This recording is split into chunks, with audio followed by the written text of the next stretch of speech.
médias du groupe Bolloré n'en finissent pas de défrayer la chronique en lançant systématiquement des campagnes de propagande et de désinformation contre différentes cibles, toujours soigneusement triées sur le volet des intérêts et des calculs politiques rampants. L'Iran, la résistance palestinienne ou encore la Russie et la Chine ont pendant longtemps constitué des avatars de choix pour la machine de guerre informationnelle du groupe Bolloré. Mais les thèmes les plus récurrents des salves de désinformation lancées par ces médias de coloration brune restent l'islam et les musulmans, l'Algérie et les Algériens. La haine, le racisme et l'islamophobie caractérisés sont allés tellement loin que l'Arcom, principal organe de contrôle des médias en France, s'est saisi du dossier et que le service public français a engagé des poursuites contre le groupe Bolloré, accusé de faire le jeu, voire de servir de faire-valoir et de jouer franc jeu en faveur de l'extrême droite.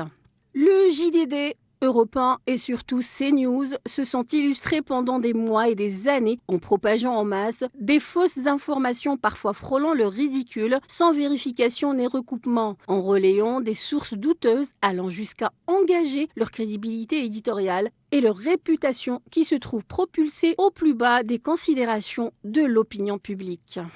Celle-ci exprime dans plusieurs sondages, études et investigations sa nette défiance face à des appareils de médias de masse déconnectés des réalités, en servant d'instruments serviles à des agendas douteux indexés sur des intérêts de groupes restreints, souvent connectés aux centres financiers et aux courants réactionnaires, nostalgiques et colonialistes de différents bords. Soit dit en passant, la quasi-totalité des médias en France est contrôlée par un petit groupe de milliardaires monopolistes ou quand la liberté d'expression est pendue à la corde du CAC et tributaire de ses actions en convulsion. La fièvre anti-algérienne a atteint cette dernière année un pic transposant dans une atmosphère irrespirable dans laquelle les propres auteurs du méfait risquent de se retrouver piégés. Pour rappel, une commission parlementaire a déjà épinglé les principaux animateurs des chaînes du groupe Bolloré, y compris celui-ci, grand patron oligarque et idéologue de la nouvelle extrême droite qui a été lui-même auditionné.